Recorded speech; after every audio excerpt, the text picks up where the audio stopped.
Trade République, la banque pour mieux dépenser, épargner et investir présente Sud Radio, les incontournables de l'argent. Thomas Binet. Bienvenue dans ce nouvel épisode d'Oser Investir, les incontournables de l'argent. Je suis accompagné de Mathias Bassino, porte-parole de la néobanque Trade République. Bonsoir Mathias. Bonsoir Thomas, bonsoir à tous. Mathias, avec la baisse des taux, les livrets sont-ils encore intéressants en 2026 ? Allez, c'est ma première question pour vous. Et c'est d'ailleurs la question qui est sans doute l'une de celles que j'ai le plus reçues sur les réseaux sociaux depuis un mois ou deux. D'accord. Puisqu'effectivement, le taux du livret A et le taux du livret de développement durable et solidaire a baissé. À 1,5% net d'impôts par an.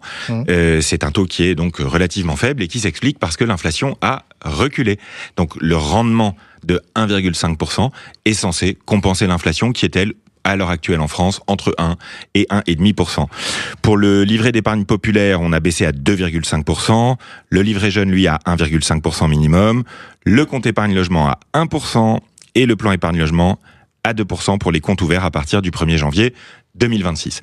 Ce sont des taux qui sont bien loin des 3-4% qu'on a connus il y a encore 3 ans, et ça s'explique par la baisse des taux et la baisse de l'inflation.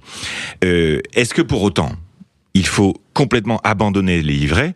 Sûrement pas, parce que les livrets, ça sert à avoir une épargne de précaution qui bat l'inflation, on en a déjà parlé.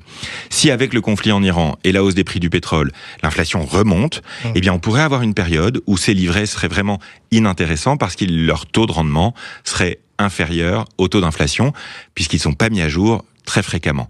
Donc non, il ne faut pas totalement abandonner les livrets. Les livrets, c'est très utile pour tout simplement l'épargne de précaution, 3 à 6 mois de revenus, on en a déjà parlé dans cette chronique. Mais c'est vrai que ces taux-là sont beaucoup moins attractifs qu'il y a encore 2 ou 3 ans. Mais alors, comme vous venez de nous l'expliquer, c'est moins attractif que cela ne l'a été. Quelles alternatives ? Parce qu'il y a peut-être un pluriel à envisager là-dessus. Peut-on envisager quand on est épargnant ?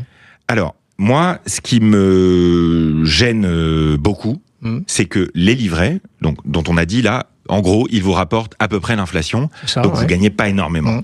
Mais pour autant, ces livrets, c'est 1/3 des actifs financiers totaux des Français, c'est-à-dire à peu près 2000 milliards d'euros. Le livret A, à lui seul, est détenu par 83% des ménages. Donc mon sujet, c'est effectivement de compléter les livrets. En gros, les Français ont le bon comportement, ils épargnent, mais ils placent cet argent trop fréquemment sur des livrets qui ne rapportent pas suffisamment. 2000 milliards sur des livrets qui rapportent à peine l'inflation, 200 milliards dans les plans épargne en action qui permettent d'investir à long terme. On a un vrai déficit d'investissement et trop d'épargne.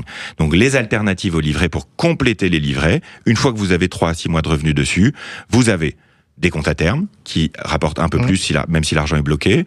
Vous avez bien sûr les obligations. On en a déjà parlé sur cette chronique et je vous encourage à revoir cette chronique sur les obligations qui permettent d'avoir des taux d'intérêt plus intéressants sur quelques années que les simples taux des livrets. Et surtout, il faut investir. Quand votre livret a 3 ou 6 mois de revenus, le reste de l'argent, apprenez à l'investir. Alors, quand vous dites qu'il faut investir, ça veut dire qu'il faut vider nos livrets, du coup, au moins en partie ? Alors, j'ai été très dur sur les livrets il y a quelques années, parce que justement, les Français mettent trop d'argent sur les livrets. Pour autant, il ne faut pas les vider. Il faut garder son épargne de précaution. C'est liquide, c'est accessible, c'est sécurisé, et ça bat peu ou prou l'inflation. Donc, oui au livret pour l'épargne de précaution, mais diversifié.